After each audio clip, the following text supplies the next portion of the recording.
सास, माँ, बहू और बेटी। नहीं नहीं, ये कहानी इन सारे के सारे रिश्तों की नहीं, बल्कि दो रिश्तों में ही सभी रिश्तों के होने की है। अरे बहू, मेरे और तेरे ससुर जी की रोटी मत बनाना, मैं बना लूंगी, दिन तक ठंडी हो जाती है। बहू जो कि एक वर्किंग लेडी थी। नहीं नहीं माँ जी, मैं अच्छे से कपड़े में लपेट देती हूँ ना, आप क्यों मेहनत करेंगी, माइक्रोवेव में गर्म कर लेना। अरे नहीं बहू, मेहनत मत कर, वैसे भी ऑफिस में कम मेहनत होती है क्या, जा रहने दे। लेकिन बहू मानती नहीं, वो सास ससुर की रोटी बनाकर ही जाती है। दोपहर में खाने के वक्त ससुर जी कहते हैं, अरे बहू को रोटी बनाने के लिए क्यों मना कर दिया, क्या हो गया, ठंडा ही तो खाते आए हम लोग हमेशा से। अरे वो क्या है ना, सुबह ऑफिस जाती है, घर का सारा काम करने में वक्त लग जाता है, अरे थकती है वो अलग, तो मैंने सोचा बहाने से ही थोड़ा कम काम करवाऊं। ससुर मुस्कुरा रहे होते हैं। ये तो अच्छा है, बहू को समझना जरूरी है।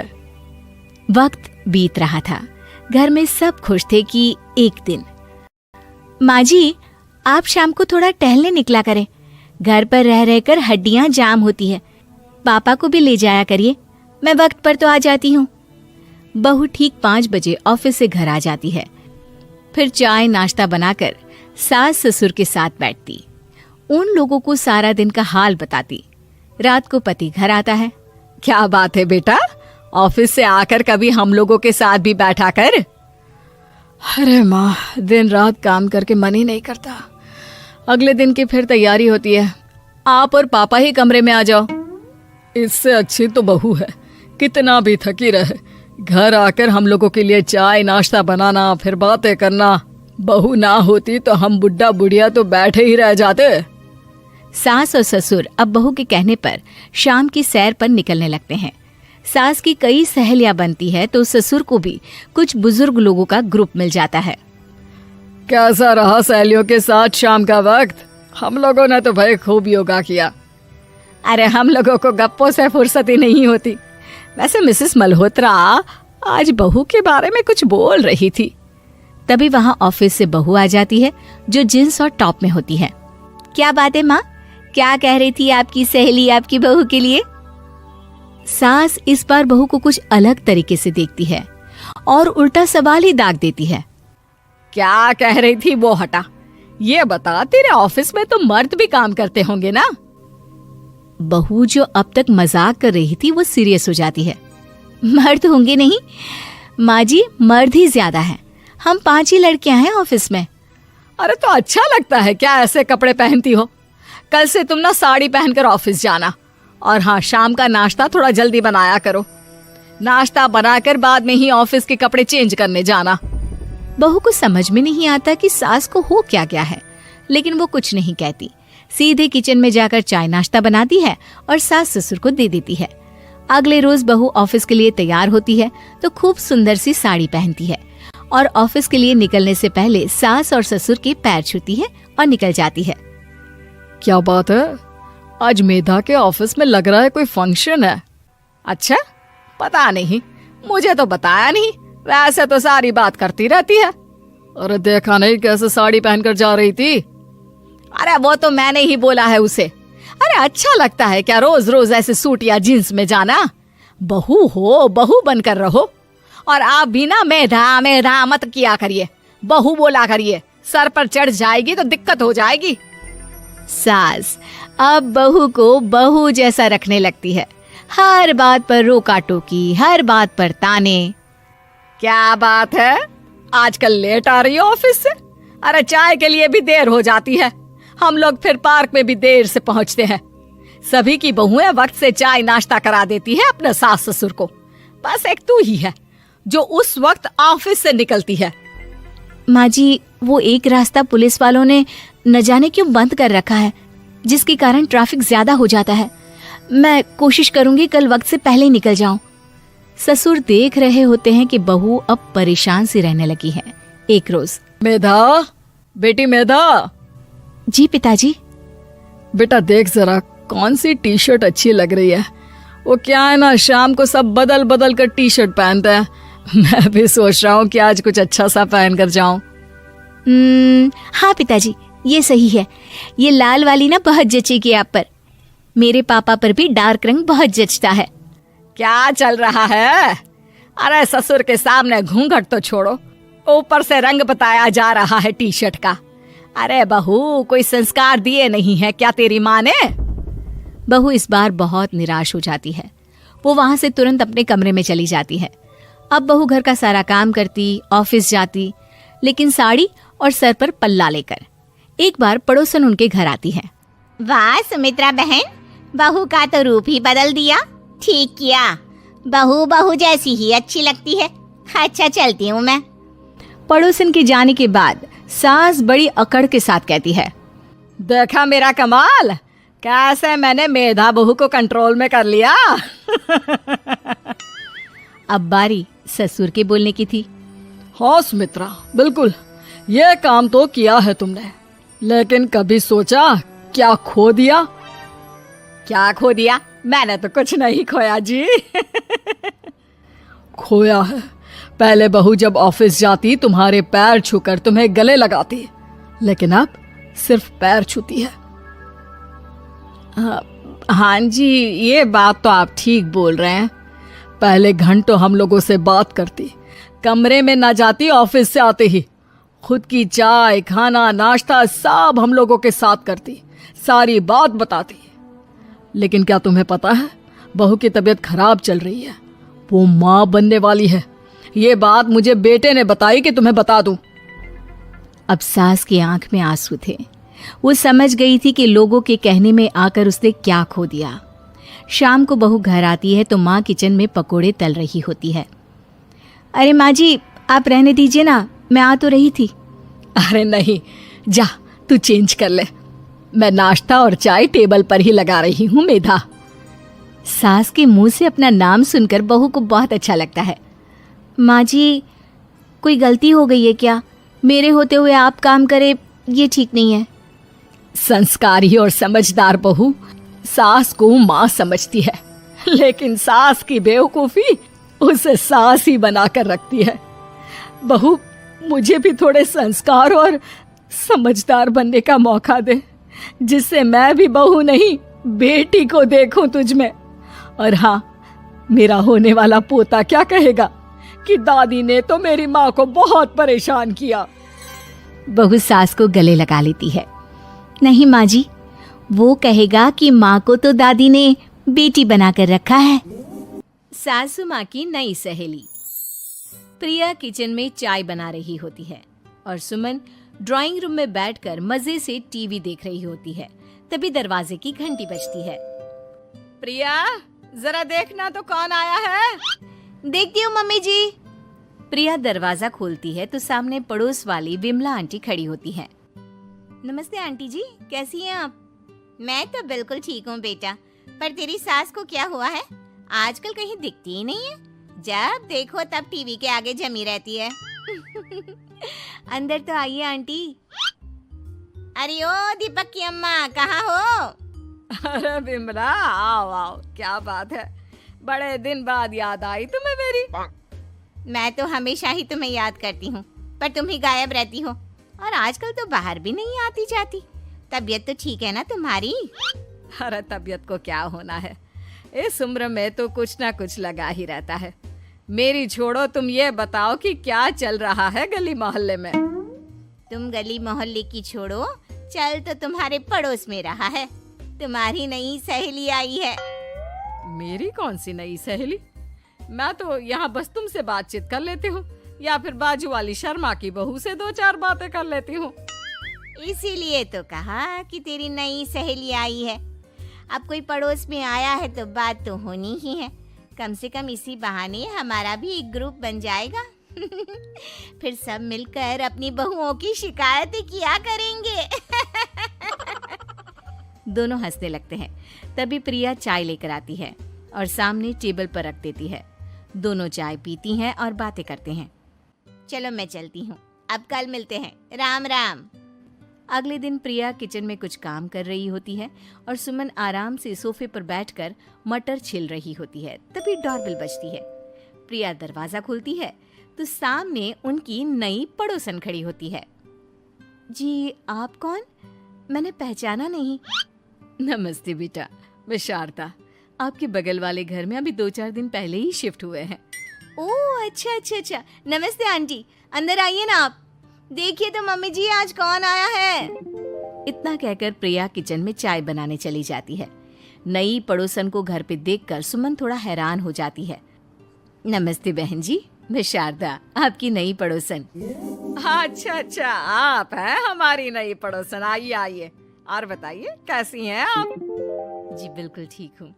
वो दरअसल घर पर छोटी सी पूजा रखवाई थी, बस उसी का प्रसाद देने चली आई। सोचा इसी बहाने नए पड़ोसियों से भी मुलाकात हो जाएगी।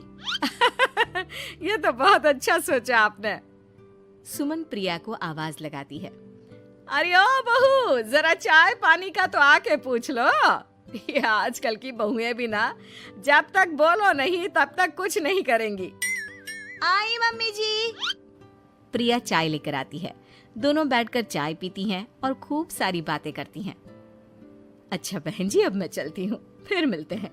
अब तो आना जाना लगा ही रहेगा। शारदा के जाने के बाद प्रिया किचन से बाहर आती है। क्या बात है मम्मी जी, आप दोनों को देखकर तो लगा ही नहीं कि पहली बार मिल रही हो। आप दोनों तो बिल्कुल बिछड़ी हुई सहेलियों की तरह बातें कर रही थी। अरे जब दो औरतें मिल जाती है ना, तो बातें अपने आप ही निकल आती है। अब तू अपने काम पर ध्यान दे, बातों पे नहीं।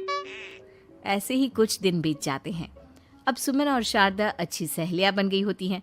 दोनों एक साथ मंदिर जाती, मार्केट जाती और कभी कभी तो विमला भी इनके साथ मिलकर खूब हंसी ठिठोली करती।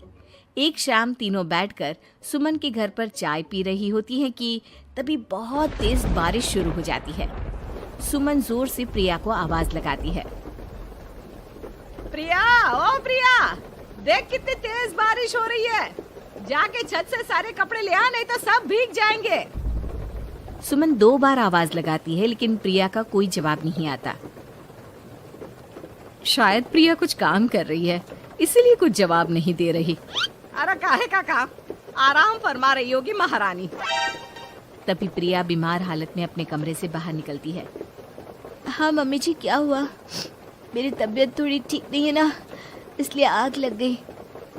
अरे सारे कपड़े भीग गए और तुझे सोने से फुर्सत नहीं है। सबके सामने सुमन के मुंह से ऐसी बातें सुनकर प्रिया उदास हो जाती है और छत से कपड़े उतारने चली जाती है। सुमन, ये क्या बात हुई? प्रिया ने बताया ना कि उसकी तबीयत ठीक नहीं, इसलिए उसकी आंख लग गई। तुम भी ना खामखा उसे सबके सामने सुना दिया। अरे आप नहीं जानती शारदा जी, कुछ बहुएं ना बहुत आलसी होती है, घर का एक काम नहीं करना चाहती। ऐसा नहीं है सुमन, तुम्हारी बहू तो बहुत प्यारी है, तुम्हारी सारी बात भी तो मानती है। हाँ सुमन, तुम प्रिया के बारे में ऐसा क्यों सोचती हो?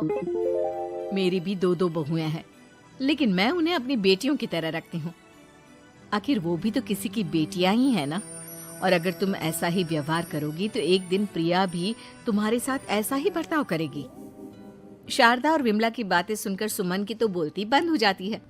वहीं प्रिया भी बाहर से सारी बातें सुन रही होती है।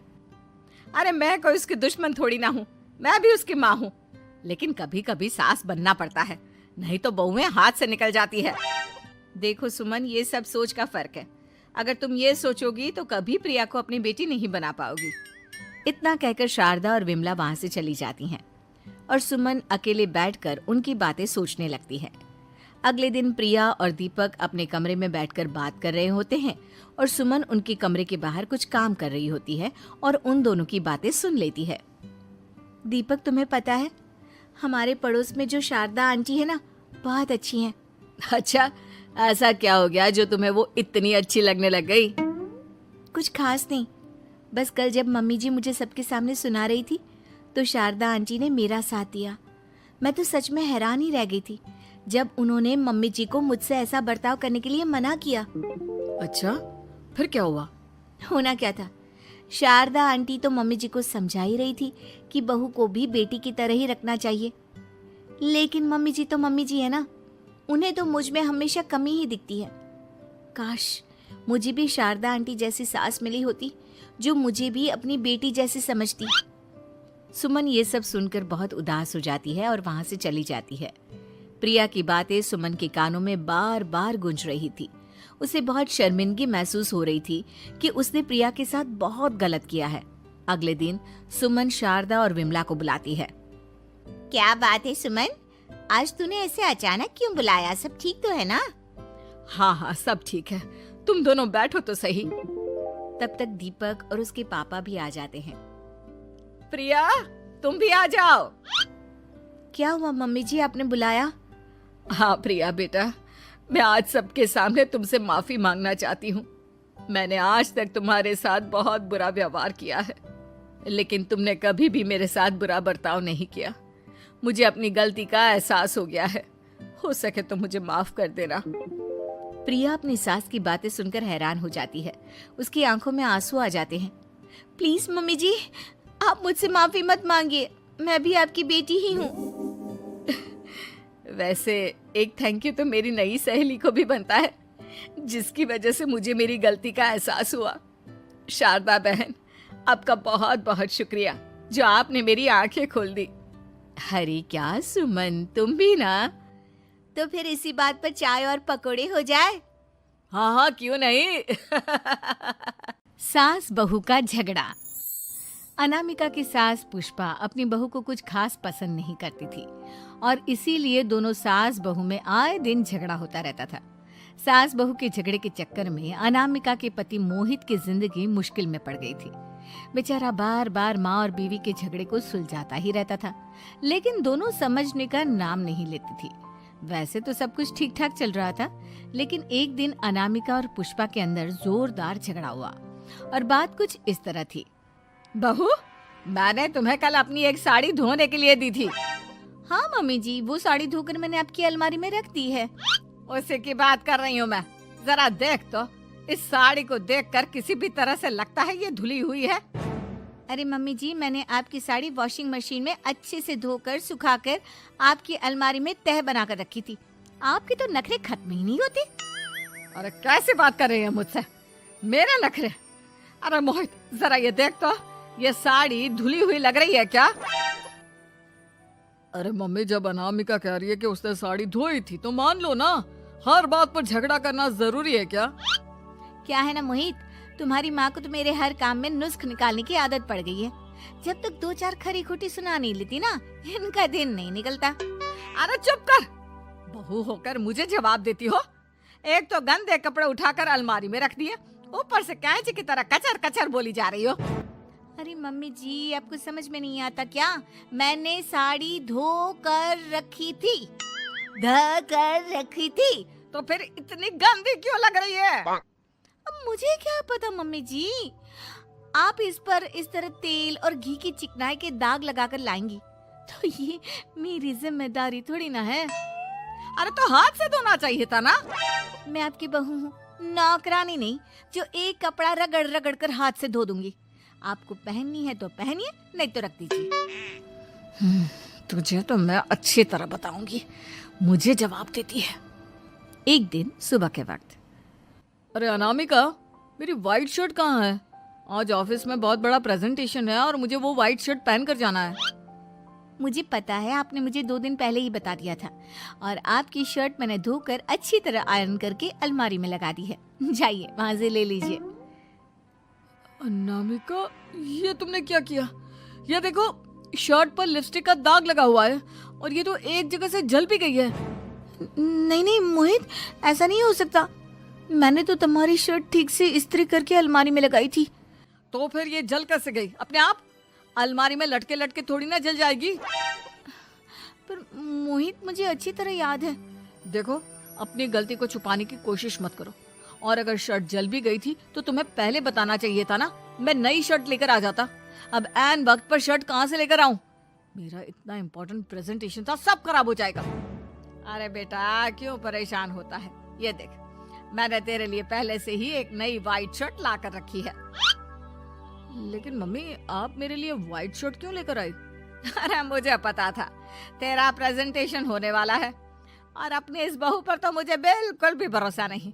क्या पता मेरी साड़ी की तरह तेरी शर्ट भी गंदी करके रख देती, और देख वही हुआ ना। बेटा सारी टेंशन छोड़ और ये नई शर्ट पहन कर जा। थैंक यू मम्मी, आज तो आपने बचा लिया मुझे। कुछ दिनों के बाद अरे अनामिका, जानती हो ऑफिस में मेरा जो दोस्त है ना अमर, आज उसका बर्थडे है और उसे तुम्हारे हाथ का चॉकलेट केक बहुत पसंद है। थोड़ा सा बनाकर टिफिन में रख दो ना प्लीज। हाँ हाँ क्यों नहीं, मैं बहुत अच्छा केक बनाकर आपके दोस्त के लिए रख दूंगी। तुम्हारे हाथ का खाना खाकर तो वैसे ही मेरे ऑफिस के सारे लोग इतनी तारीफ करते हैं, क्या बताऊं। आप प्लीज एक अच्छा सा केक और बना दो, मेरी तो ऑफिस में शान बढ़ जाएगी। अनामिका केक बनाने के लिए रख देती है। पुष्पा चुपचाप जाकर उस पर ढेर सारा नमक डाल देती है। देख अमर, तेरी भाभी ने तेरे लिए चॉकलेट केक बनाकर भेजा है, तुझे बहुत पसंद है ना? यार तू बहुत किस्मत वाला है, भाभी इतना अच्छा खाना बनाती है और साथ में केक भी। वैसे भाभी को थैंक यू बोलना। थैंक यू बाद में, पहले तो ये केक खा कर देख, बहुत मेहनत से बनाया है अनामिका ने। अरे यार, इस केक में तो बहुत सारा नमक है, लगता है भाभी ने शक्कर की जगह खूब सारा नमक डाल दिया है। अरे मोहित, तू तो अपनी बीवी की कुकिंग की बहुत तारीफ करता फिरता है, जरा पूछना अपनी बीवी से केक में नमक कब से डलने लग गया। क्या यार, तुझे भी मेरा ही जन्मदिन मिला था बिगाड़ने के लिए? केक नहीं लाना था तो मत लाता, कम से कम मुझे इस तरह नमक वाला केक तो नहीं खिलाता। अरे नहीं यार, अनामिका ऐसा नहीं कर सकती, जरूर कुछ गड़बड़ हुई होगी। घर जाने के बाद अनामिका, अगर तुम्हारा केक बनाने का मन नहीं था तो ना बनाती, लेकिन मेरी बेइज्जती करवाने की क्या जरूरत थी? अरे आपकी बेइज्जती, ये अब क्या कह रहे हैं? मैंने तो सुबह आपको इतने अच्छे तरीके से केक बना कर दिया था। हाँ, लेकिन उसमें इतना सारा नमक डाल दिया था कि आज ऑफिस में मेरा अच्छा खासा मजाक बना है। मेरे सारे दोस्त हंस रहे थे मुझ पर। अरे बेटा, मैंने तो तुझे पहले ही समझाने की कोशिश की थी, एक नंबर की गैर जिम्मेदार है ये लड़की, कोई काम ठीक से नहीं करती। उस दिन भी गंदी साड़ी रख दी थी मेरी अलमारी में और झूठ बोल रही थी। कुछ दिनों के बाद अनामिका देखो, मैंने अपना लैपटॉप चार्जिंग पर लगाया है, उसे अच्छी तरह चार्ज होने देना। मेरी एक अर्जेंट मीटिंग है, प्लीज बीच में से हटाना मत। हाँ हाँ ठीक है, मैं नहीं हटाऊंगी। पुष्पा चुपचाप से जाकर चार्जिंग का बटन बंद कर देती है। थोड़ी देर बाद अरे ये लैपटॉप चार्ज क्यों नहीं हुआ और ये बटन किसने ऑफ कर दिया? अनामिका इधर आओ। क्या हुआ, क्यों चिल्ला रहे इतना? अनामिका, मैंने तुमसे कहा था ना, मेरा लैपटॉप चार्जिंग पर लगा हुआ है, मेरी अर्जेंट मीटिंग है, तुमने इसका स्विच ऑफ क्यों कर दिया? अरे मैंने ऐसा कुछ नहीं किया, मैं क्यों स्विच ऑफ करूंगी? कुछ दिनों से देख रहा हूँ अनामिका, तुम मेरा हर काम बिगाड़ देती हो। देखो ये अच्छी आदत नहीं, कम से कम तुम्हें इस बात का तो ध्यान रखना चाहिए था कि मेरी कितनी इम्पोर्टेंट मीटिंग थी। अब क्या करूंगा मैं? आई एम सॉरी मोहित, लेकिन सच में मैंने जानबूझकर कुछ नहीं किया। अगर जानबूझकर नहीं किया तो क्या सब कुछ अपने आप हो जाता है? कभी मेरी शर्ट जल जाती है, कभी केक में नमक डल जाता है। आप मेरी बात क्यों नहीं सुनते? मैंने जानबूझकर कुछ नहीं किया। फिर से वही बात। अरे कितनी बार तुम्हें समझा चुका हूँ, इस तरह मेरा काम बार बार मत बिगाड़ा करो। तुम जानती हो मुझे कितनी प्रॉब्लम होती है, ऑफिस में तो पहले ही बेइज्जती करा चुकी हो और अब ये मीटिंग, ये भी मेरे हाथ से निकल गई। अनामिका की समझ में कुछ नहीं आता कि आखिर उसके साथ ये सब क्या हो रहा था और क्यों हो रहा था। फिर कुछ दिनों के बाद मोहित अपने ऑफिस से कुछ फाइल लेकर घर आता है। अनामिका, ये कुछ फाइलें हैं, इन्हें संभाल कर रख दो और प्लीज इस बार ध्यान से, कोई गड़बड़ी नहीं होनी चाहिए। नहीं मोहित, कोई गड़बड़ी नहीं होगी। मैं सारी फाइल्स अलमारी में लॉक करके रखूंगी और चाबी अपने पास रखूंगी। अनामिका, जरा अलमारी की चाबी तो देना। क्यों मम्मी जी, आपको क्या काम है? उसमें मोहित की जरूरी फाइल रखी है और मैं नहीं चाहती कि इस बार कोई भी गड़बड़ हो। पता नहीं कुछ दिनों से हर काम खराब हो जाता है। अरे मुझे उसमें से पैसे निकालने हैं और उसके बाद ले लेना अपनी चाबी, मैं खा नहीं जाऊंगी तुम्हारे पति की फाइल। अनामिका को अपनी सास पर शक होता है। चाबी देने के बाद वो चुपचाप छुपकर अपनी सास की हरकत देखती है। ये फाइलें उठाकर डस्टबिन में डाल देती हूँ, फिर देखना कैसे मोहित इसकी खबर लेगा। इस बार तो छोड़ेगा नहीं इसे। वैसे भी पहले मैंने जो कुछ भी किया है उसकी वजह से अच्छी खासी डांट पड़ी है, मजा आ जाएगा। अच्छा, तो ये बात है। सारा काम मम्मी जी बिगाड़ देती हैं, वो भी इसलिए क्योंकि मेरा उनसे झगड़ा हो गया है। सास के जाने के बाद अनामिका मोहित को बुलाकर लाती है। क्या हुआ अनामिका, क्या दिखाना है? ये देखिए, आपकी फाइल डस्टबिन में पड़ी हुई है। इसीलिए तो कहा था संभाल कर रखना, और तुमने उठाकर ये फाइल डस्टबिन में डाल दी। मैंने नहीं, तुम्हारी मम्मी ने डाली है, मुझसे बदला लेने के लिए, ताकि तुम मुझे डांटो।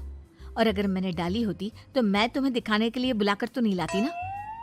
सही कह रही हो, मैं अभी मम्मी से जाकर बात करता हूँ। थोड़ी देर बाद, मम्मी सच सच बताइए, मेरी फाइल अलमारी में से निकाल कर डस्टबिन में आपने डाली थी ना? अरे, अपनी माँ पर इल्जाम लगाता है, शर्म नहीं आती तुझे? मैं इल्जाम नहीं लगा रहा हूँ मम्मी, जो सच है वही पूछ रहा हूँ। आप जल्दी से बताइए आपने ऐसा क्यों किया? अरे तो क्या करती, तेरी बीवी मुझसे झगड़ा करती है, उल्टे सीधे जवाब देती है, मुझे उससे बदला लेना था।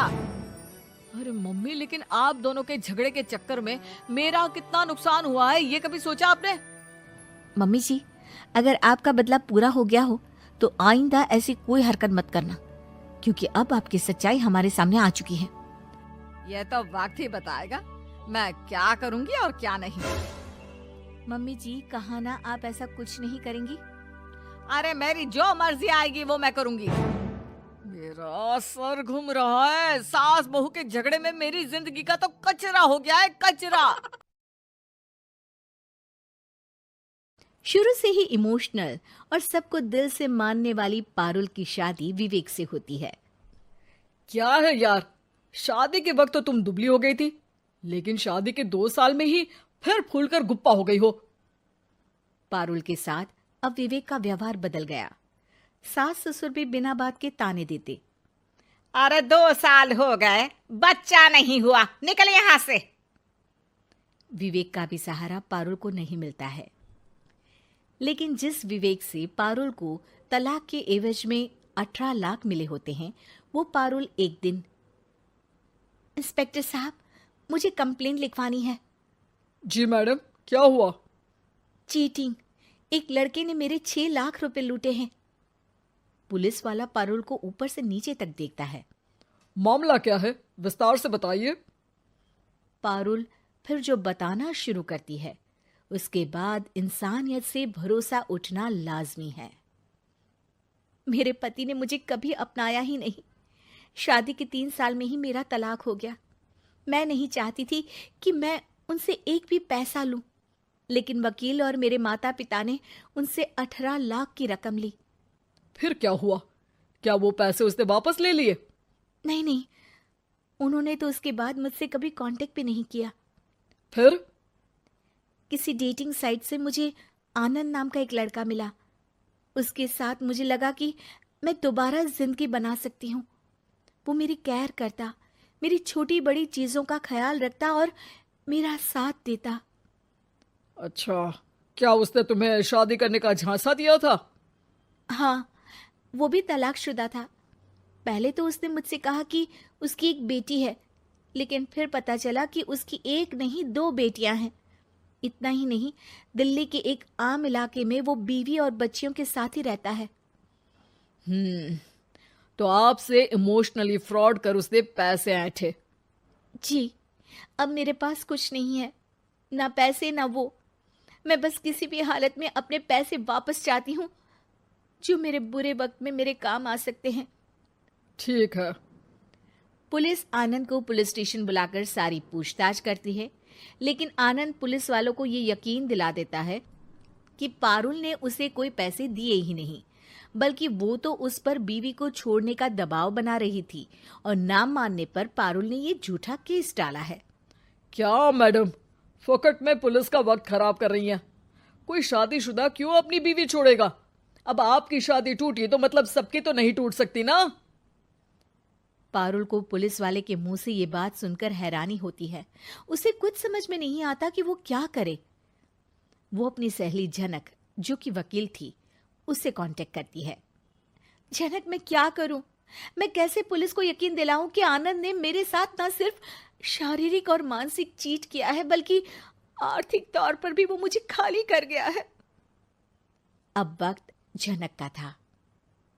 देख पारुल, ऐसे तो किसी को भी बिना सोचे समझे पैसे नहीं देने चाहिए, लेकिन अब जब तूने ये कदम उठा ही लिया है, मुझे ये बता, तूने कब कब पैसे दिए और कितने?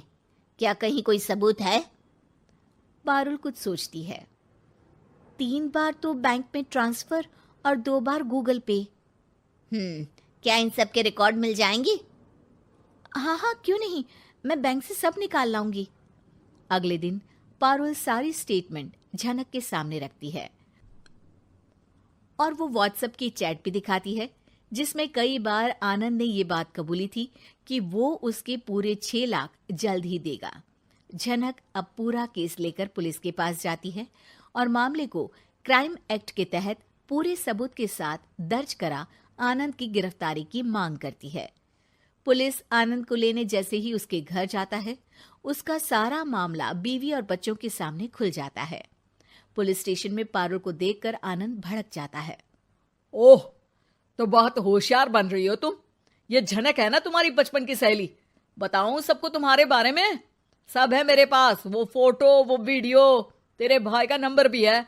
6 लाख क्या, अब 1 रुपया भी निकाल कर दिखा दे। वो पुलिस स्टेशन में जोर जोर से चिल्ला रहा था कि तभी पुलिस के एक सीनियर ऑफिसर को गुस्सा आ जाता है। क्यों चिल्ला रहा है? अब तो सारे सबूत है तेरे खिलाफ। ऊपर से यहां चिल्ला चिल्ला कर तूने खुद को तो गड्ढे में धकेल दिया है। जल्दी बता, लड़की के पैसे लौट आता है या फिर? आनंद डर जाता है। तभी उसकी बीवी और बच्चे पुलिस स्टेशन में आकर पारुल के पैसों का बैग देते हैं। मेरे पति को माफ कर दीजिए, प्लीज उन्हें पुलिस से बचा लीजिए, मेरे छोटे बच्चे हैं, ये कैसे रहेंगे? होता भी यही है।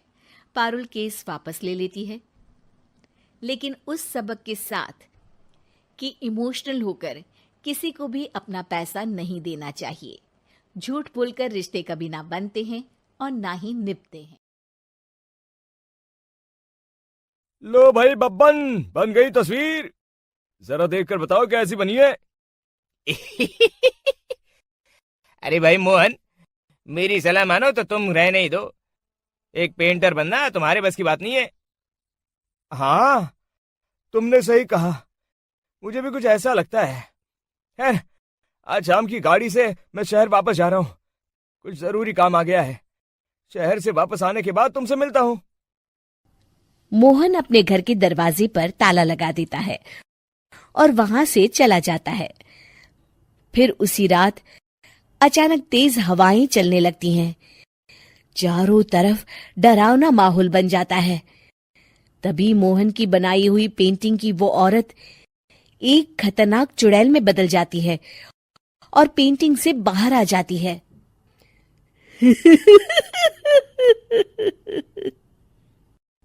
चुड़ैल घर के बाहर चली जाती है। वहीं दूसरी तरफ 2 चोर लाला सुखीराम के घर से चोरी करके भाग रहे होते हैं। दोनों भागते भागते गांव के चौराहे के पास पहुंच जाते हैं। तभी अचानक वो चुड़ैल उन दोनों के सामने आ जाती है।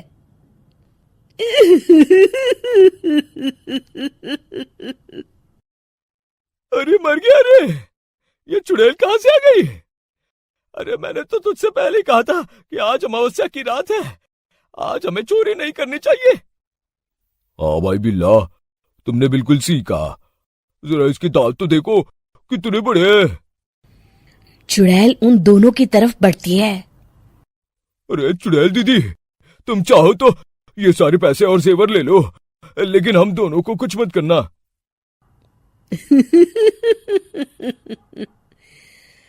पैसे और जेवर के लालच में तुम इंसान बिकते हो, हम चुड़ैल नहीं। तभी चुड़ैल उन दोनों चोरों को पुतले बना देती है।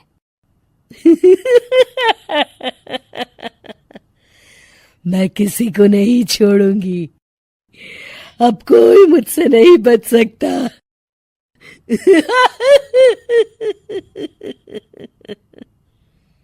चुड़ैल अपने अगले शिकार की खोज में वहां से चली जाती है। गांव की दूसरी ओर जाने पर चुड़ैल को हरिया, बिरजू और बब्बन दिखाई देते हैं। आज संडे है, आज कपिल शर्मा शो देखने का दिन है। जोर से बोलो, आज संडे है। मैंने नहीं सुना। आज संडे है, आज कपिल शर्मा देखने का दिन है। ये हुई ना बात। अरे ये कपिल शर्मा कौन है जो ये लोग उसे देखने के लिए इतने उतावले हुए जा रहे हैं? खैर, मुझे क्या, मैं अभी इन दोनों को मसाज चखाती हूँ। चुड़ैल तेजी से उड़कर उन तीनों के सामने आकर खड़ी हो जाती है।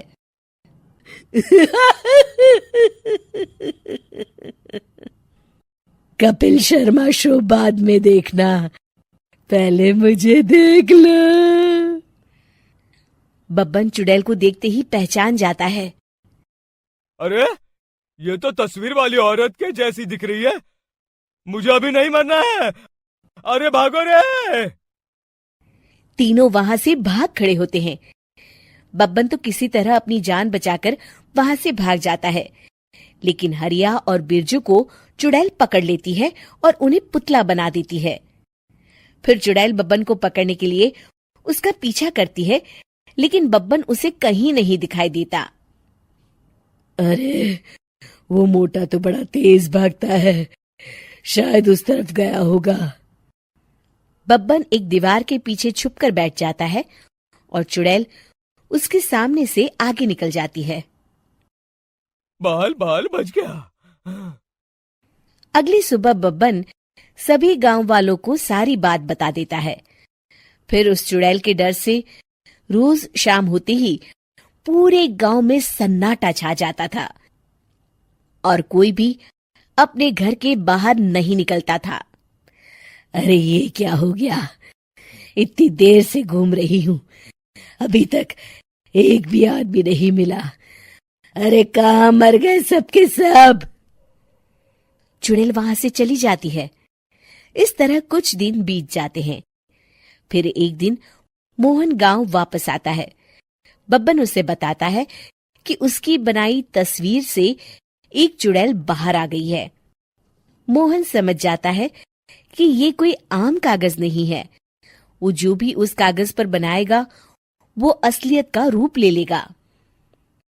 अरे मोहन भाई, अब तुम क्या करने वाले हो? मेरे पास एक बहुत बढ़िया तरकीब है।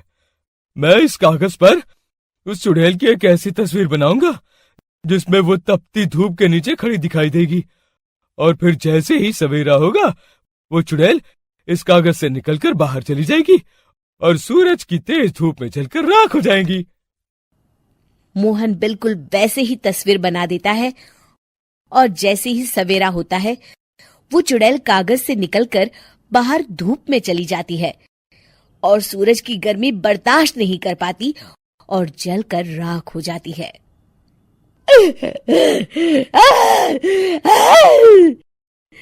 ये मुझे क्या हो रहा है? मैं सूरज की रोशनी बर्दाश्त नहीं कर सकती। मेरा पूरा शरीर जल रहा है।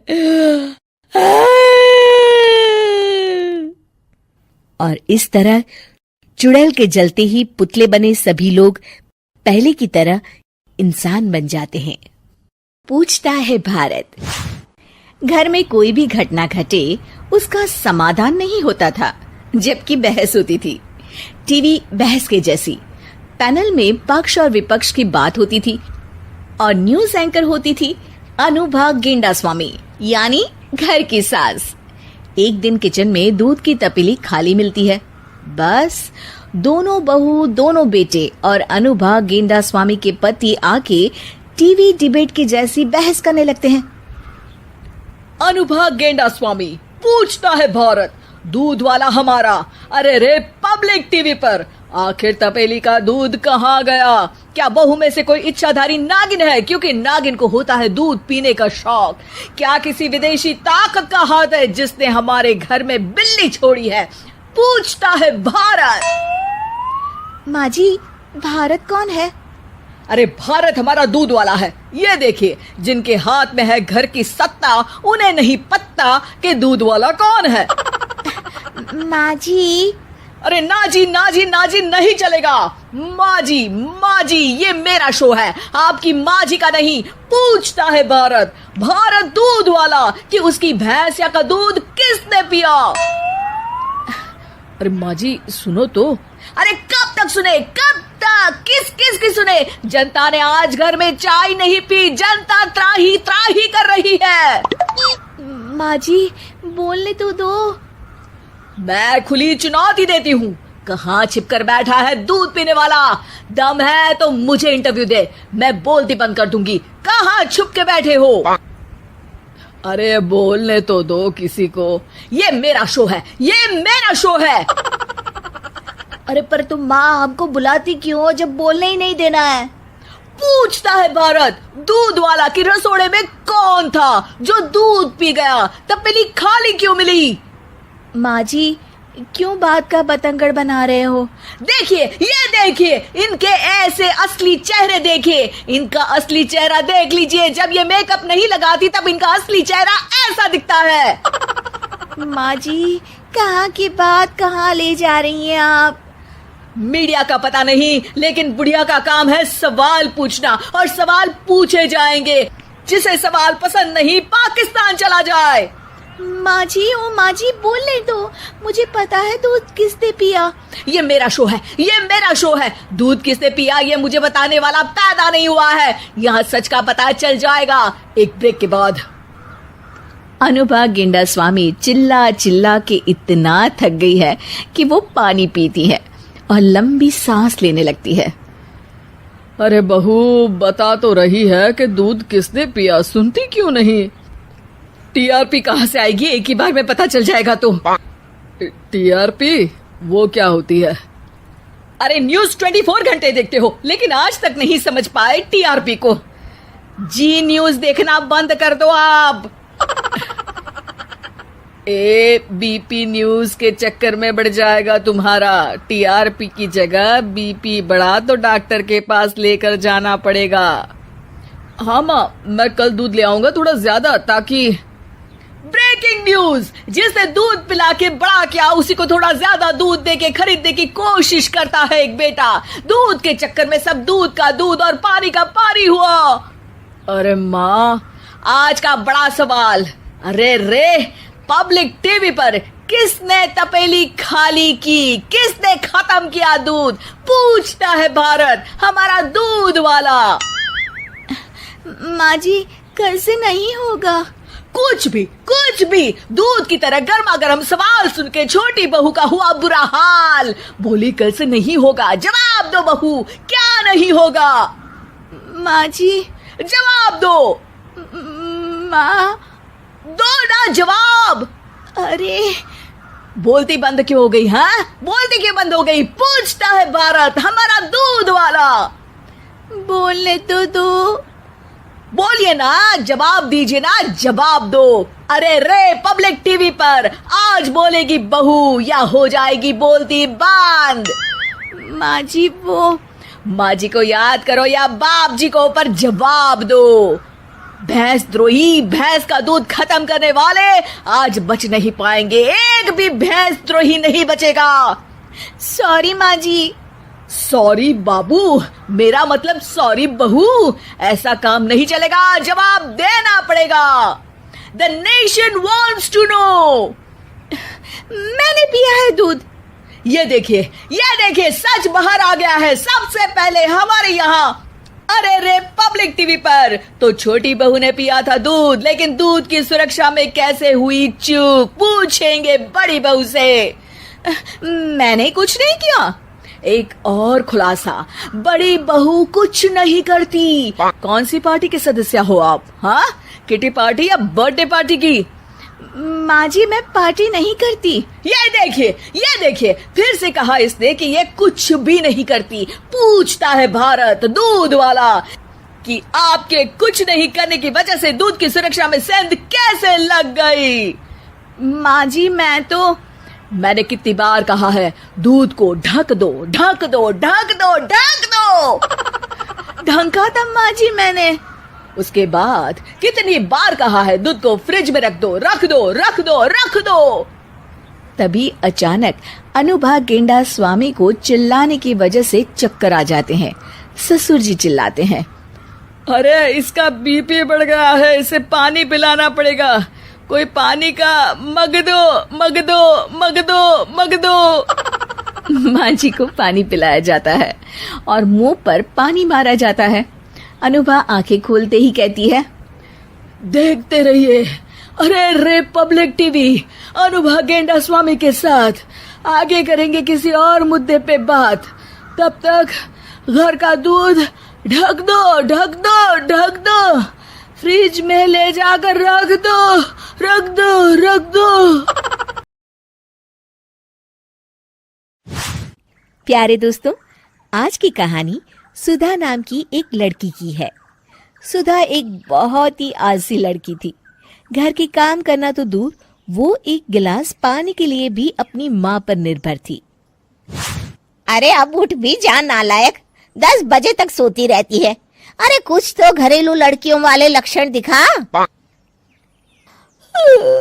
सोने दो ना माँ, क्यों परेशान कर रही हो? अरे भाग्यवान, क्यों मेरी बिटिया को तंग कर रही हो? सोने भी दो इसे। लो, बाप बेटी दोनों एक जैसे हैं। देख लेना, आपकी ये लाडली ससुराल जाके हमारी नाक कटाएगी। मैं कहती हूँ अब भी वक्त है, अपनी ये आदतें सुधार ले, वरना ससुराल में तेरी सास कान खींच कर तुझे सीधा करेगी। वही तुझे सबक सिखाएगी। दुनिया में आज तक कोई ऐसी सास पैदा नहीं हुई माँ, जो सुधा चोपड़ा को सबक सिखा सके। लेकिन होनी को कुछ और ही मंजूर था। सुधा की शादी एक ऐसे घर में हो जाती है जहां उसकी सास एक रिटायर्ड पुलिस वाली थी।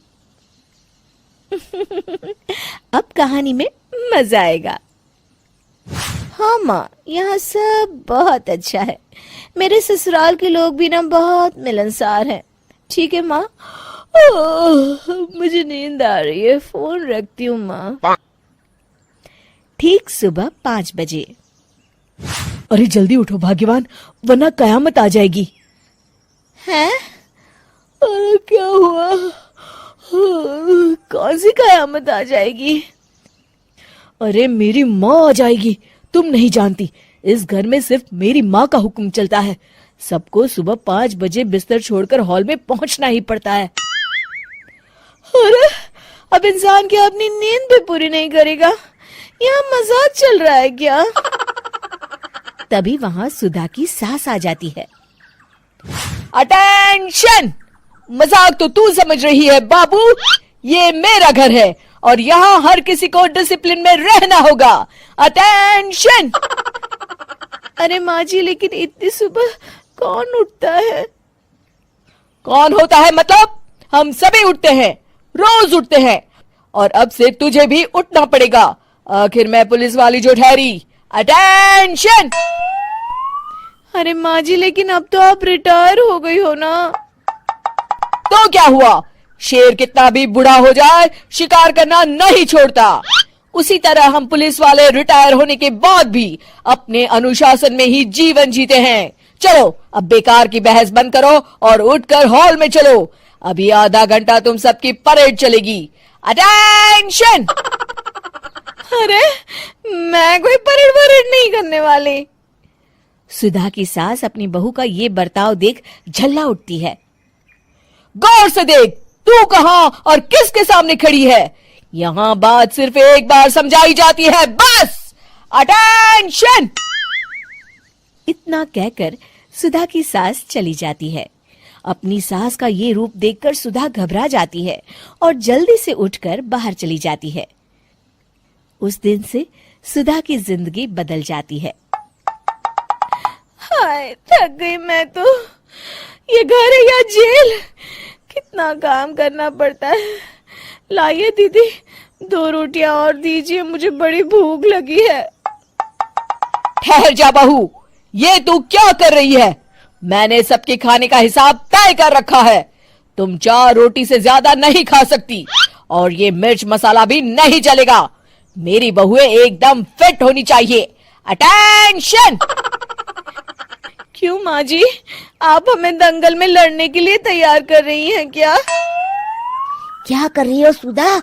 माँ जी को मजाक बिल्कुल पसंद नहीं है। चुप करके खाना खा लो, इसी में भलाई है। इस तरह धीरे धीरे सुधा अपने सास के रंग में पूरी तरह रंग जाती है, लेकिन इसका उल्टा ही असर पड़ता है। सुधा अपनी सास से भी ज्यादा अनुशासन की पक्की हो जाती है। सुधा की सास तो सबको 5 बजे उठाती थी, लेकिन सुधा सबको 4 बजे ही उठा देती थी। दूसरी तरफ सुधा की सास की उम्र भी हो चलती है। माँ जी, आजकल आप सुबह उठने में बहुत आनाकानी करती हैं। मुझे ये सब बिल्कुल पसंद नहीं है। अरे बहू, मैं तेरे हाथ जोड़ती हूँ, भगवान के लिए अब मुझे छोड़ दे। इतने सवेरे उठना और कसरत करना अब मेरे बस की बात नहीं है।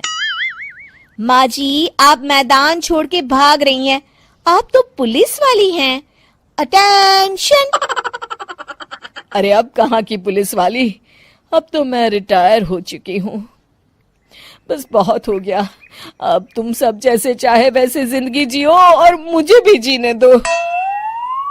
अपनी सास को गिड़गिड़ाते देख सुधा मन ही मन मुस्कुराती है।